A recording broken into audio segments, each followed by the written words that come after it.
Hi friends, സച്ചിയുടെയും രേവതിയുടെയും സച്ചിയും രേവതിയും കൂടിയിട്ട് ശ്രുതിയുടെ കള്ളത്തരങ്ങൾ ഓരോന്നായി കണ്ടുപിടിക്കാനായിട്ട് ശ്രുതിയുടെ കൂടെ തന്നെ കൂടിയിട്ടുണ്ട് കേട്ടോ.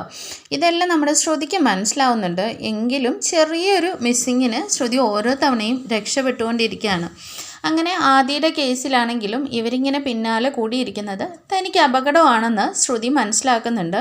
അങ്ങനെ സച്ചിയും രേവതിയും എങ്ങനെയെങ്കിലും വഴി തെറ്റിയൊന്നും മാറ്റി വിടണമല്ലോ തൻ്റെ പുറകിൽ നിന്ന്. അതുകൊണ്ട് തന്നെ ശ്രുതിയാണെങ്കിൽ നമ്മുടെ രേവതിയുടെ അമ്മ ഒരു അമ്പലത്തിൻ്റെ ഫ്രണ്ടിലാണ് പൂക്കട ഇട്ടിരിക്കുന്നത്.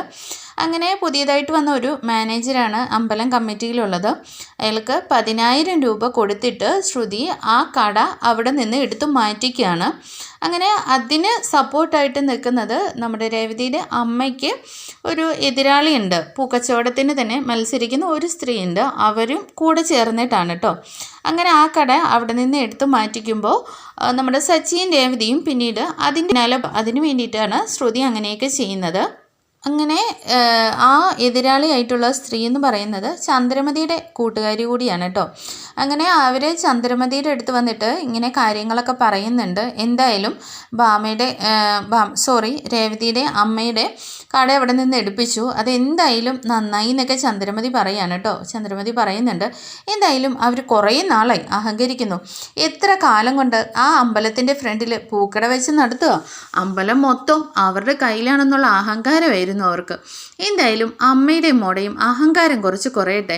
എന്തായാലും നീ ചെയ്തത് എനിക്ക് ഒരുപാട് ഇഷ്ടപ്പെട്ടു എന്നൊക്കെ പറഞ്ഞിട്ട് ഭയങ്കരമായിട്ട് അവരെ ഇങ്ങനെ പുകഴ്ത്തി സംസാരിക്കുകയാണ് കേട്ടോ.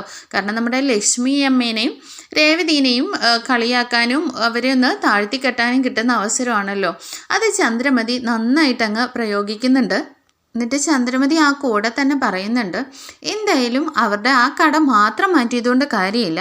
ആ പൂക്കരിയുടെ വണ്ടി ഉണ്ടല്ലോ, ഇപ്പോൾ ഒരു വണ്ടിയിൽ ഇങ്ങനെ നാട് ചുറ്റും കയറി ഇറങ്ങി പൂവും കൊണ്ട് നടന്നാൽ മതി അവൾക്ക്. ഇപ്പോൾ എന്ത് വലിയ സമ്പാദ്യമാണെന്നാണ് അവളുടെ വിചാരം. എന്തായാലും അവൾ അടുക്കളയിൽ തന്നെ കിടക്കണം.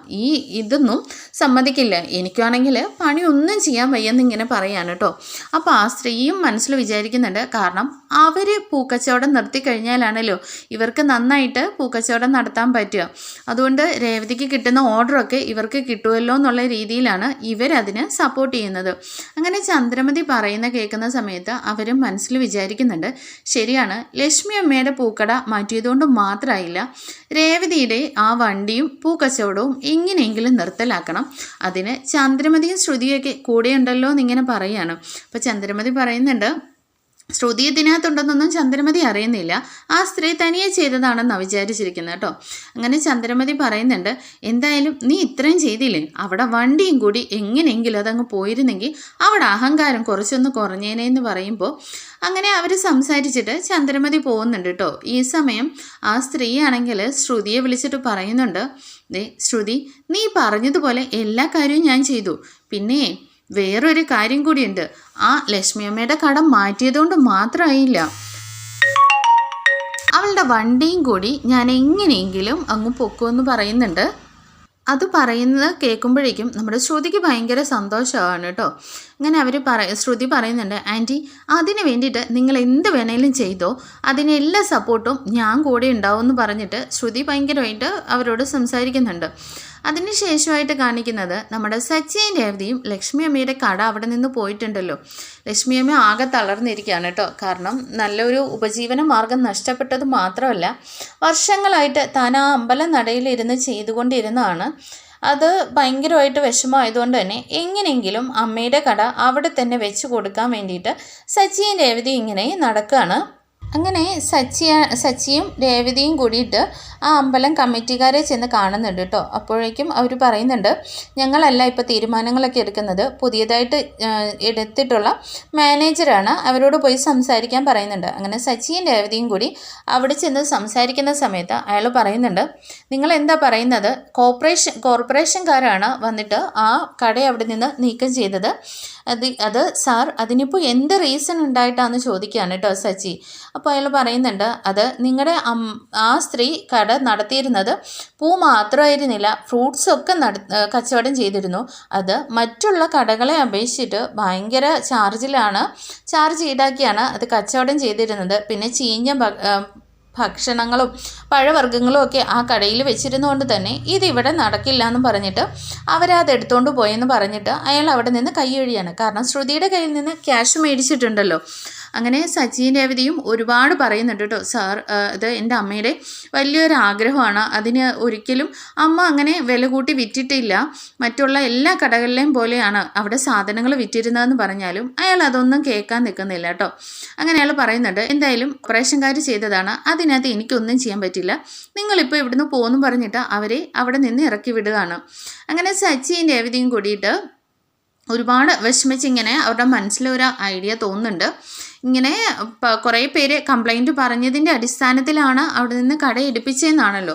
അപ്പോൾ ഇങ്ങനെ അടുത്തുള്ള സ്ഥിരം കസ്റ്റമേഴ്സിൻ്റെ അടുത്തും അവിടെ ചുറ്റുപാടുമുള്ള ആളുകളുടെ അടുത്തു നിന്നൊക്കെ അവർ ഒരു അപേക്ഷാ ഫോം തയ്യാറാക്കിയിട്ട് എല്ലാവരെയും കൊണ്ടും അതിനകത്ത് സൈൻ ചെയ്യുന്നുണ്ട് കേട്ടോ.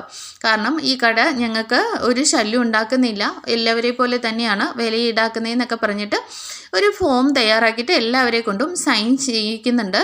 ഇങ്ങനെ ഈ ഒപ്പുശേഖരണത്തിനായിട്ട് ഇവർ പോകുന്ന സമയത്ത് നമ്മുടെ രേവതിയുടെ വണ്ടി ആണെങ്കിൽ പുറത്ത്, അമ്പലത്തിൻ്റെ പുറത്ത് നിർത്തിയിട്ടിരിക്കുകയായിരുന്നല്ലോ. അപ്പോൾ ശ്രുതിയായിട്ട് സംസാരിച്ച ആ സ്ത്രീ അവർ ഒരു വണ്ടി വിട്ടിട്ട് ആളുകളെ വിട്ട് രേവതിയുടെ വണ്ടി അങ്ങ് എടുത്തുകൊണ്ട് പോവാണ് കേട്ടോ. അങ്ങനെ അവർ തിരിച്ചു വരുന്ന സമയത്ത് സച്ചിൻ രേവതിയും നോക്കുമ്പോൾ രേവതിയുടെ വണ്ടി അവിടെ എങ്ങും കാണുന്നില്ല. അവിടെയുള്ളവരോടൊക്കെ ചോദിക്കുന്നുണ്ട് കേട്ടോ, ഞങ്ങൾ ആരും കണ്ടിട്ടില്ലെന്നാണ് അവരെല്ലാം പറയുന്നത്. അങ്ങനെ ഒരു പ്രായമായ ഒരു സ്ത്രീ, ഒരു അമ്മ സ്ഥിരമായിട്ട് അവിടെ ഇരിക്കുന്ന ഒരു കച്ചവടക്കാരിയാണ്. അവിടെ ചെന്ന് ചോദിക്കുന്ന സമയത്ത്, മോളെ അതൊരു വണ്ടിയിൽ വന്നിട്ട് കുറേ ആളുകൾ എടുത്തുകൊണ്ട് പോകുന്നത് കണ്ടു എന്ന് പറയുമ്പോൾ സച്ചിക്കും രേവതിക്കും ആകെ അങ്ങ് ടെൻഷൻ ആവുകയാണ് കേട്ടോ. അങ്ങനെ അവർ നേരെ പോലീസ് സ്റ്റേഷനിൽ ചെന്നിട്ട് വണ്ടി കാണാനില്ല എന്ന് പറഞ്ഞിട്ട് ഒരു കംപ്ലൈൻറ്റ് കൊടുക്കുന്നുണ്ട്. അങ്ങനെ സ്റ്റേഷനിൽ ചെന്ന് രേവതി പറയുന്നുണ്ട്, സാർ എൻ്റെ വണ്ടി കാണാതെ പോയി, എവിടെയാണ് നിങ്ങൾ നിർത്തിയിട്ടിരുന്നത്? അത് സാർ അമ്പലത്തിൻ്റെ വാതിക്കലാണ്. സാധാരണയായിട്ട് അമ്പലത്തിൻ്റെ വാതിക്കൽ നിന്നൊന്നും ആരും ഒന്നും മോഷ്ടിക്കാറില്ല. പിന്നെ നിങ്ങൾ ഇത്രയും കംപ്ലൈൻറ്റ് തന്ന സ്ഥിതിക്ക് ഞങ്ങൾ ഉറപ്പായിട്ടും അന്വേഷിക്കാം. ആ ഏരിയയിൽ CCTV ക്യാമറകളൊക്കെ ഉണ്ടല്ലോ, നിങ്ങൾ സമാധാനമായിട്ട് പൊക്കോളൂ, എന്തായാലും ഉടനെ തന്നെ ഞങ്ങൾ കണ്ടുപിടിച്ച് തരാമെന്നൊക്കെ പറഞ്ഞ് നമ്മുടെ രേവതിനെ സമാധാനിപ്പിച്ച് പോലീസുകാർ പറഞ്ഞയക്കുന്നുണ്ട് കേട്ടോ. ഈ സമയം നമ്മുടെ സച്ചിയാണെങ്കിൽ ആ കട അവിടെ തിരിച്ചു വെപ്പിക്കാനായിട്ടുള്ള ഓരോ കാര്യങ്ങൾ ചെയ്തുകൊണ്ട് നടക്കുകയാണ്. സച്ചിയാണെങ്കിൽ ആ കോർപ്പറേഷനിലെ ഒരു ഓഫീസർ ഉണ്ടല്ലോ, അയാളുടെ വീട്ടിൽ പോയിട്ട് നേരിട്ട് സംസാരിക്കാനായിട്ട് ചെല്ലുകയാണ് കേട്ടോ. എന്നാൽ അയാൾ പറയുന്നുണ്ട്, നിങ്ങൾ എന്താ പറയുന്നത്, വീട്ടിൽ വന്നിട്ട് ഇത്തരം കാര്യങ്ങളൊന്നും സംസാരിച്ചിട്ട് കാര്യമില്ല, നിങ്ങൾക്ക് എന്തെങ്കിലും പറയാനുണ്ടെങ്കിൽ ഓഫീസിൽ വരണമായിരുന്നു എന്ന് പറഞ്ഞിട്ട് അയാൾ അവിടെ നിന്ന് പറഞ്ഞയക്കുകയാണ്. എന്നാൽ സച്ചി പറയുന്നുണ്ട്, സാർ നിങ്ങൾക്ക് തെറ്റായ ഇൻഫർമേഷൻസ് ഒക്കെയാണ് കിട്ടിയത്, ഞങ്ങൾ കളക്ട് ചെയ്തുകൊണ്ട് ഒരുപാട് പേര് സൈൻ ചെയ്ത ഒരു നിവേദനമാണ് സാർ, ഇത് നോക്കണമെന്നൊക്കെ പറയുന്നുണ്ട് കേട്ടോ. എന്നാലും അയാൾ പറയുന്നുണ്ട്, ഇത് ഇപ്പോൾ എൻ്റെ ഓഫീസ് ടൈം അല്ല, നിങ്ങൾക്ക് എന്താ പറയാനുള്ളതെന്ന് വെച്ചാൽ ഓഫീസിൽ നേരിട്ട് വന്നോളൂ എന്ന് പറഞ്ഞിട്ട് സച്ചിനെ അവിടെ നിന്ന് പറഞ്ഞയക്കുകയാണ്. അങ്ങനെ സച്ചി അവിടെ നിന്ന് വിഷമിച്ച് ഇറങ്ങിപ്പോകുന്നത് ആ കോർപ്പറേഷൻ ഓഫീസറുടെ ഭാര്യ കാണുന്നുണ്ട് കേട്ടോ. അപ്പോൾ നമ്മുടെ സച്ചിനെ നേരത്തെ അറിയാൻ കാരണം ആ സ്ത്രീ എന്ന് പറയുന്നത് ചന്ദ്രമതിയുടെ ഫ്രണ്ട് കൂടിയാണ്. കാരണം നേരത്തെ ഒരു തവണ ഡോക്ടറേറ്റ് വാങ്ങിക്കൊടുക്കാമെന്ന് പറഞ്ഞിട്ട് നമ്മുടെ ചന്ദ്രമതിയുടെ കള്ളത്തരങ്ങളെല്ലാം നേരിട്ട് പറഞ്ഞത് നമ്മുടെ സച്ചിയാണ്. അപ്പം സച്ചിയെ ഒരു നല്ല മനുഷ്യനാണെന്നുള്ള കാര്യം ആ സ്ത്രീക്ക് അറിയാമല്ലോ. അങ്ങനെ സച്ചിയെ തിരിച്ച് വിളിപ്പിക്കുകയാണ് കേട്ടോ. അവർ പോയി കാര്യങ്ങളൊക്കെ അന്വേഷിച്ചതിന് ശേഷം അവരുടെ ഹസ്ബൻഡിനോട് പറയുന്നുണ്ട്, എന്തായാലും ഈ മോന് എനിക്ക് നന്നായിട്ട് അറിയാവുന്നതാണ്, എന്തായാലും ഒരു നല്ല കാര്യത്തിനല്ലാതെ ഇറങ്ങിത്തിരിക്കുകയല്ല, സത്യസന്ധനാണ്, എന്തായാലും നിങ്ങൾ ഇതിൻ്റെ പുറകിലുള്ള കാര്യങ്ങൾ അന്വേഷിച്ചിട്ട് അവർക്ക് വേണ്ട കാര്യങ്ങൾ ചെയ്തു കൊടുക്കണമെന്ന് പറയുകയാണ്.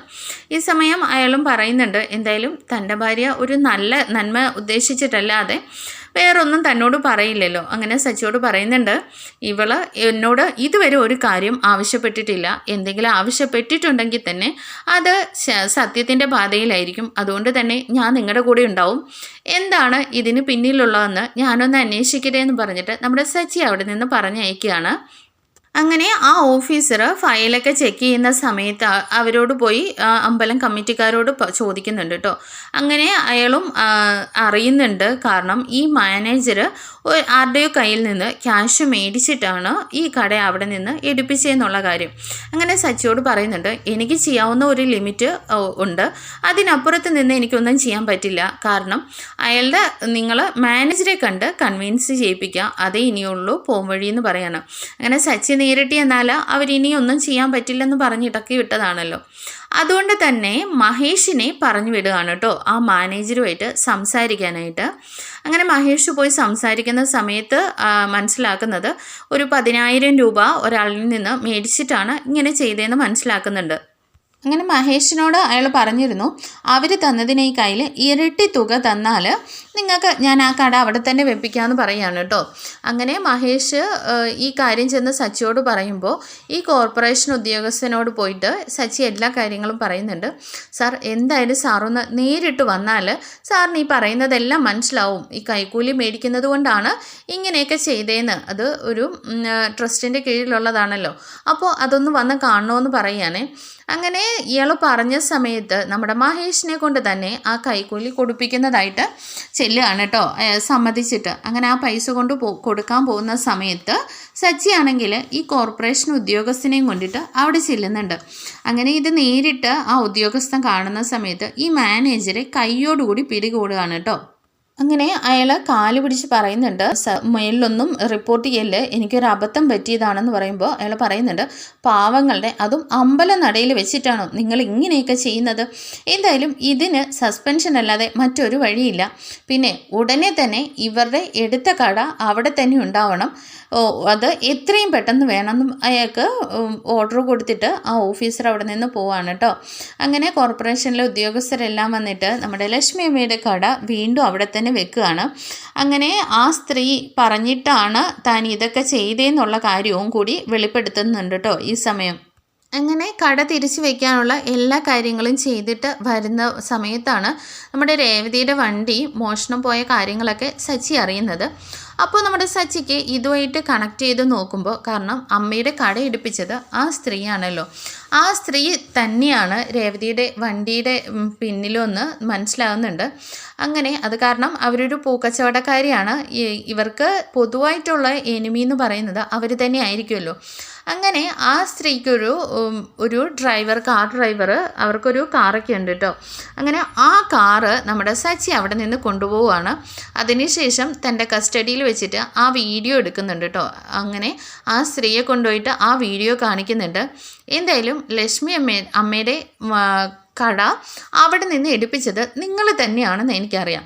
പിന്നെ രേവതിയുടെ വണ്ടി കൊണ്ടുപോയതും നിങ്ങളാണെന്ന് എനിക്ക് മനസ്സിലായി.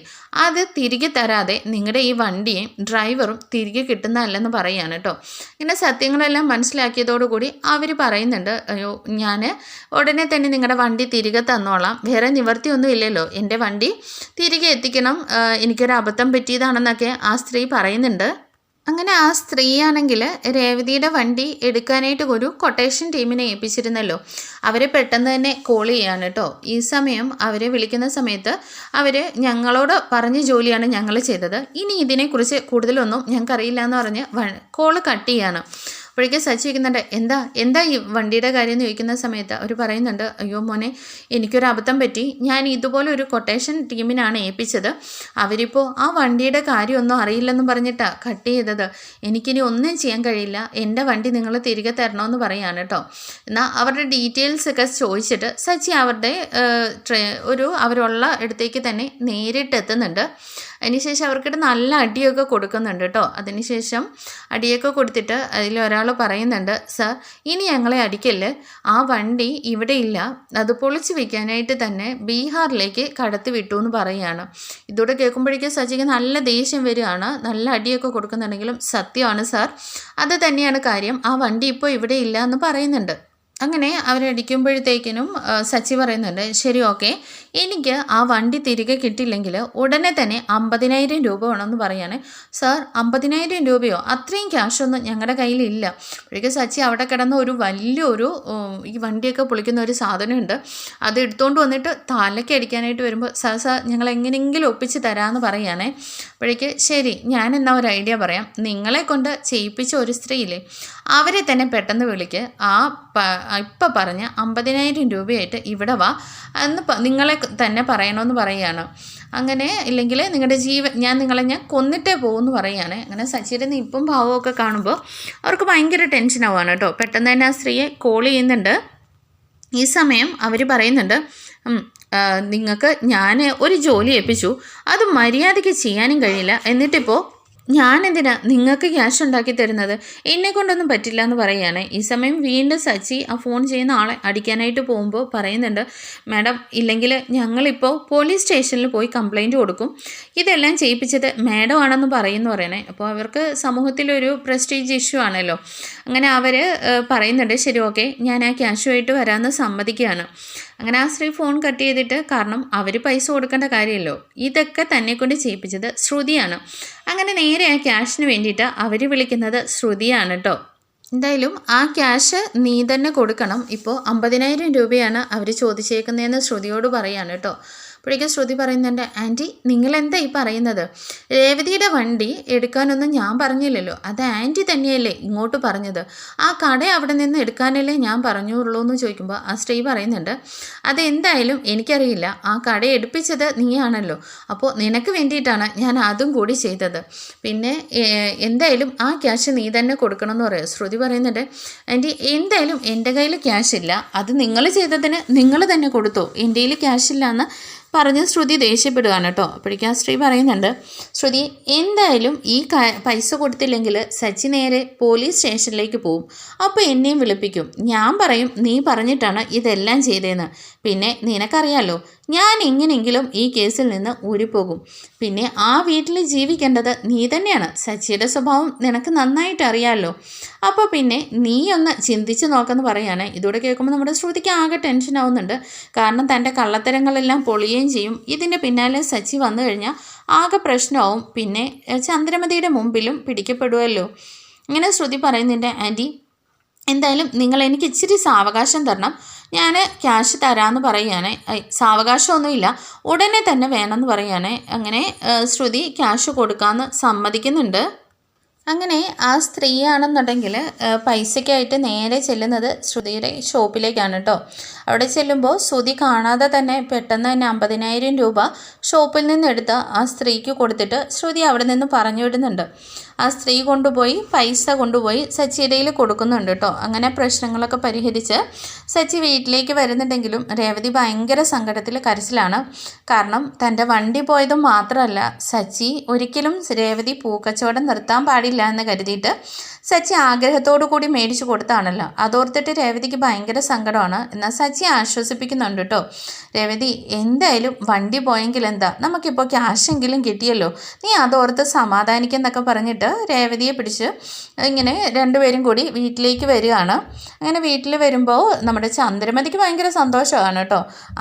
എന്തായാലും പോയത് പോയി, ആ വണ്ടിയല്ലേ, ഇനിയിപ്പോൾ പൂക്കച്ചവടം ഒന്നും ചെയ്യണ്ടെന്നങ്ങ് വെച്ചാൽ പോരെ, ആ ക്യാഷും പോയി, ഇനി എന്ത് ചെയ്യാനാ, നിൻ്റെ ക്യാഷ് കുറേ പോയെന്നും പറഞ്ഞിട്ട് ചന്ദ്രമതി ഇങ്ങനെ കളിയാക്കിക്കൊണ്ട് നിൽക്കുകയാണ് കേട്ടോ. ഈ സമയം സച്ചിയാണെങ്കിൽ കയ്യിലിരിക്കുന്ന ക്യാഷ് ഇങ്ങനെ കാണിക്കുകയാണ്. ഇതെവിടുന്നാ ഈ ക്യാഷ് എന്ന് ചന്ദ്രമതി ചോദിക്കുന്ന സമയത്ത് ഇങ്ങനെ കണ്ണു തള്ളി നിൽക്കുകയാണ്. അപ്പോൾ രവിയും ചോദിക്കുന്നുണ്ട്, എടാ സച്ചി വണ്ടി പോയെന്നല്ലേ പറഞ്ഞത്, ഇതിപ്പോൾ എങ്ങനെയായി ക്യാഷ്? അപ്പോൾ സച്ചി നടന്ന കാര്യങ്ങളൊക്കെ രവിയോടായിട്ട് പറഞ്ഞു കൊടുക്കുന്നുണ്ട്. അപ്പോൾ രവി പറയുന്നുണ്ട്, എന്തായാലും ദൈവം കൂടെയുണ്ട് മോനെ, അതുകൊണ്ടാണ് ഇത്രയെങ്കിലും നടന്നത്.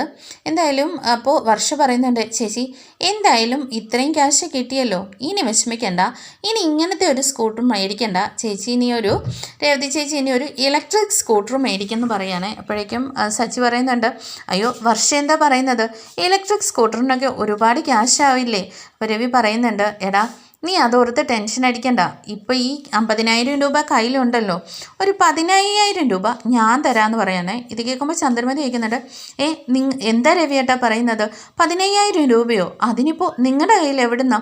അതെ, ഞാൻ നിൻ്റെ അധ്വാനത്തിൽ നിന്നൊന്നും എടുത്തിട്ടല്ല, നിൻ്റെ ക്യാഷ് കൊടുക്കുന്നുമില്ല, ഞാൻ എൻ്റെ അധ്വാനത്തിൽ നിന്ന് എടുത്തിട്ട് അതും എൻ്റെ മകൾക്കാണ് ഞാൻ കൊടുക്കാൻ പോകുന്നതെന്ന് പറഞ്ഞിട്ട് പറയുമ്പോൾ ചന്ദ്രമതി ഇങ്ങനെ വായടിച്ച് ഇങ്ങനെ മിണ്ടാതെ നിൽക്കുകയാണ് കേട്ടോ. അപ്പോഴേക്കും ശ്രീകാന്ത് പറയുന്നുണ്ട്, സച്ചിയേട്ടാ ഞാനും കൂടി തരാം ഒരു 5000 രൂപ. അപ്പോഴേക്കും വർഷ പറയുന്നുണ്ട് അത് എന്തായാലും നന്നായി ശ്രീ എന്ന് പറയുമ്പോഴേക്കും വർഷ പറയുന്നുണ്ട് ഞാനും തരാം. അപ്പോഴേക്കും ചന്ദ്രിക്കുന്നുണ്ട് വർഷേ നിനക്കെന്താ ശ്രീകാന്ത് കൊടുക്കുന്നത് പോരാഞ്ഞിട്ട് നീയും കൂടി കൊടുക്കണം. അതെ ആൻറ്റി ഇത് ഞങ്ങൾ അധ്വാനിക്കുന്ന ക്യാഷാ, അത് ഞങ്ങളുടെ സഹോദരങ്ങൾക്കാണ് കൊടുക്കാൻ ഉദ്ദേശിക്കുന്നത്, അതിന് ആൻറ്റിക്ക് എന്താണെന്ന് ചോദിക്കുമ്പോൾ ചന്ദ്രമതി ഇങ്ങനെ വായടച്ച് നിൽക്കുകയാണ്. ശേഷമാണെങ്കിൽ ചന്ദ്രമതി ആണെങ്കിൽ രേവതിയുടെ നേരെ തിരിയാണ് കേട്ടോ. ഇവളെ ആ വണ്ടി കൊണ്ടുപോയി വിറ്റതായിരിക്കും വല്ലവർക്കും, എന്നിട്ട് കള്ളക്കണ്ണീരൊഴുപ്പിക്കൊണ്ട് ഇവിടെ വന്ന് നിന്നാൽ അവിടെ എല്ലാവരുടെയും കയ്യിൽ നിന്ന് പൈസ പിടിച്ച് പറ്റാമല്ലോ.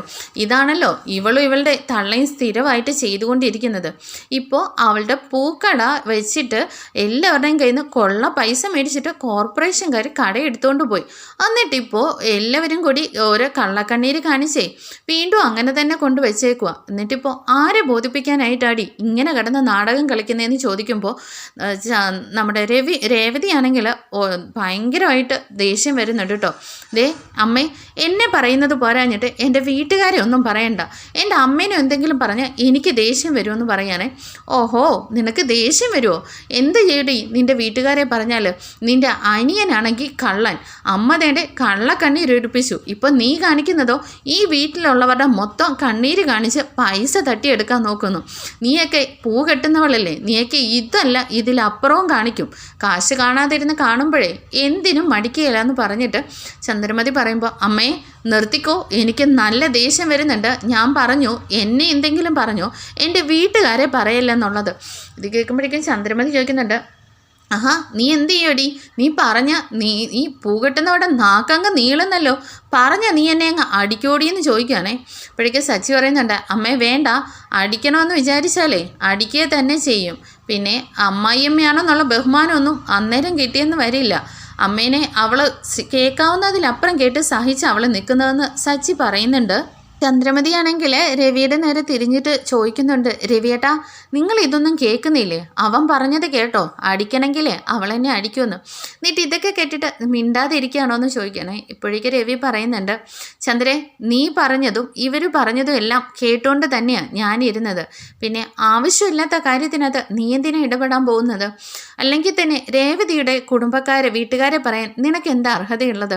അവർ പറഞ്ഞതിനകത്ത് ഒരു തെറ്റുമില്ല. പിന്നെ എന്തെങ്കിലും ഒരു ആപത്ത് മക്കൾക്ക് സംഭവിച്ചിട്ട് വന്നാലേ ഒരു നല്ല വർത്തമാനം പറയാമെങ്കിൽ ഒന്ന് സമാധാനിപ്പിക്കാൻ പറ്റുമെങ്കിൽ അത് ചെയ്യുക, അല്ലെങ്കിൽ വായു അടച്ചിട്ട് മിണ്ടാതിരിക്കുക ചെയ്യേണ്ടതെന്ന് പറയാണ്.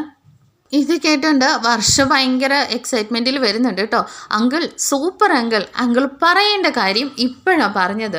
ഈ ആൻറ്റിക്ക് നല്ലൊരു കുറവുണ്ടായിരുന്നു. എന്നിട്ട് ചന്ദ്രമതിയുടെ അടുത്തേക്ക് ചെന്നിട്ട് പറയുന്നുണ്ട് ആൻറ്റി എന്തായാലും രേവതി ചേച്ചി ആയതുകൊണ്ട് മാത്രമാണ് ഇത്രയും നേരം സംസാരിച്ചുകൊണ്ട് നിന്നത്.